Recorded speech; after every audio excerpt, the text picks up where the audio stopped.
Hi everyone. तो पिछली video में हमने कार्डिनल एडजेक्टिव्स के बारे में पढ़ा था।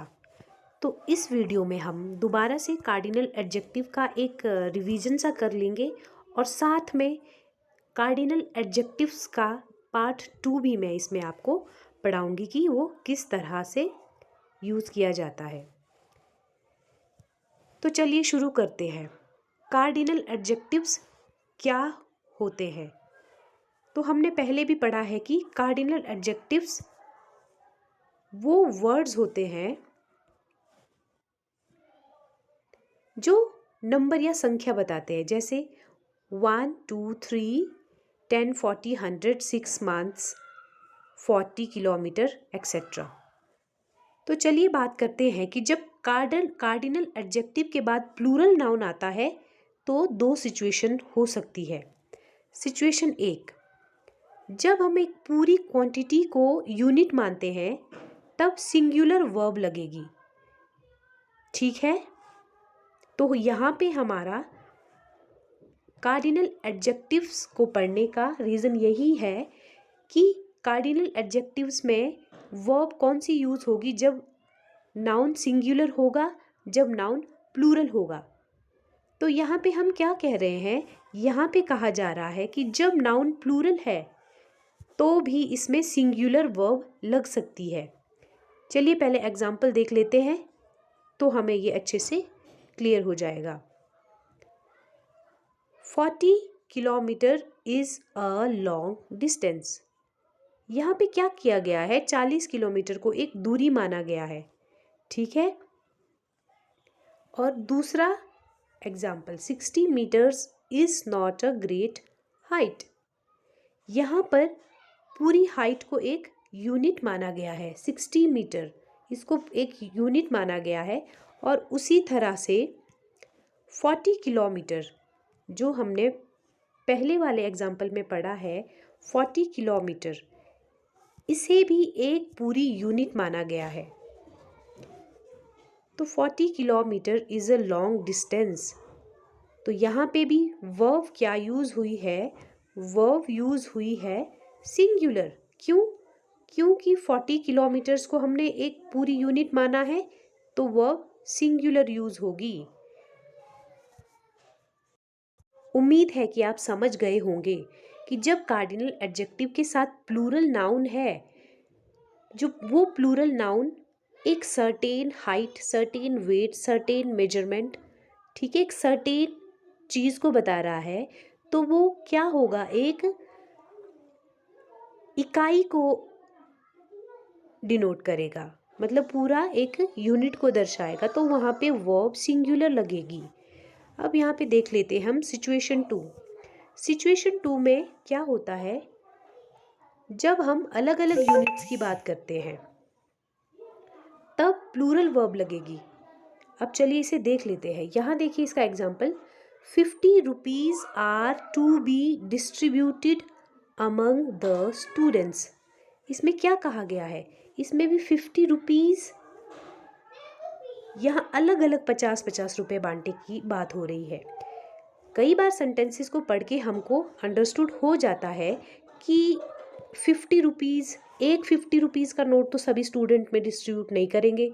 अगर डिस्ट्रीब्यूशन की बात कर रही है तो ये कह रहे हैं कि 50 रुपीज़, 50 रुपीज़ सभी स्टूडेंट्स को दिए जाएंगे। ठीक है, तो यहाँ पे हमको पता चल रहा है कि ये एक यूनिट की बात नहीं हो रही है, इसमें अलग अलग 50-50 रुपए की बात हो रही है। तो इसमें ऐसी सिचुएशन में वर्ब यहाँ पे प्लूरल लगेगी। नेक्स्ट एग्जाम्पल देख लेते हैं। 6 months have passed since he came here। अब यहाँ पे भी 6 months, अलग अलग 6 months की बात हो रही है। ठीक है, 6 months have passed since he came here। तो हम यहाँ पे कह रहा है कि यहाँ 6 महीने हो गए हैं उनको यहाँ, जब से वो यहाँ नहीं आए हैं। चलिए अगला एग्जाम्पल देख लेते हैं। 6 months have passed since he came here। तो यहाँ पे क्या कह रहे हैं कि यहाँ पे भी 6 अलग अलग महीने बीत चुके हैं।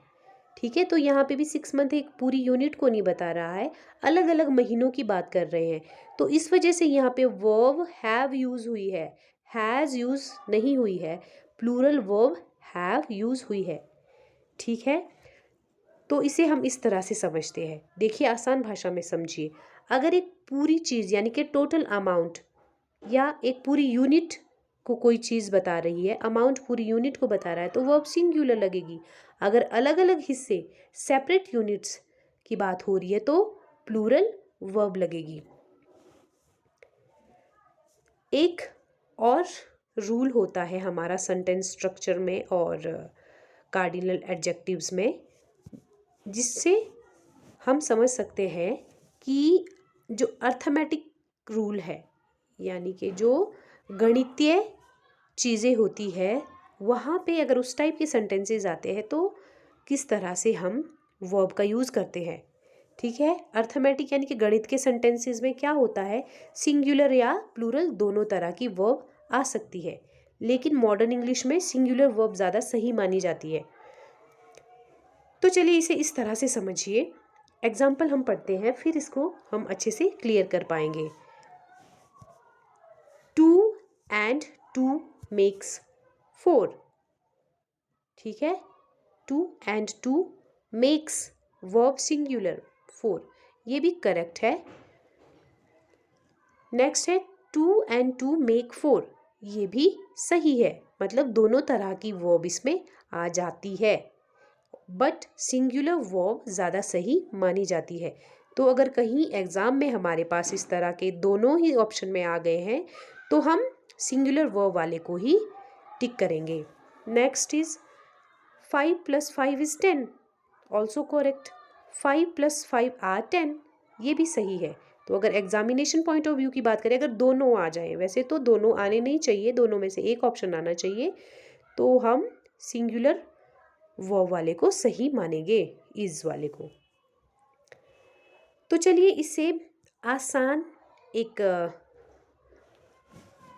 आसान भाषा में हम इसे समझ लेते हैं, मतलब इसकी एक रिवीजन सी कर लेते हैं।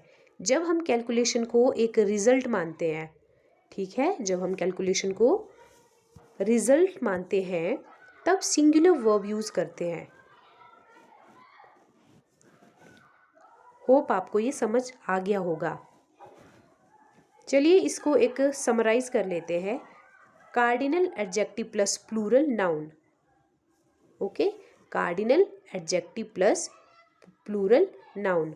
होल क्वांटिटी अगर एक यूनिट को बता रहा है तो वर्ब सिंगुलर लगेगी, अगर सेपरेट यूनिट्स को बता रहा है तो वर्ब प्लूरल लगेगी। उसी तरह से अर्थमेटिक वाला जो हमने रूल किया था, इसमें सिंगुलर और प्लूरल दोनों तरह की वर्ब का यूज़ किया जाएगा। ठीक है, दोनों सही मानी जाती है, लेकिन प्लूरल भी गलत नहीं है, but examination point of view से ज़्यादातर हम सिंगुलर वर्ब को सही मानेंगे। उम्मीद है आपको ये समझ आ गया होगा। मैं कमेंट सेक्शन में आपके लिए एक प्रैक्टिस सेट भी डाल दूँगी, आप वहाँ से भी इसको अच्छे से प्रैक्टिस करके अपने सारे रूल्स क्लियर कर सकते हो, जिससे सेंटेंस स्ट्रक्चर और सेंटेंस मेकिंग में हमको कोई भी डिफ़िकल्टी ना रहे।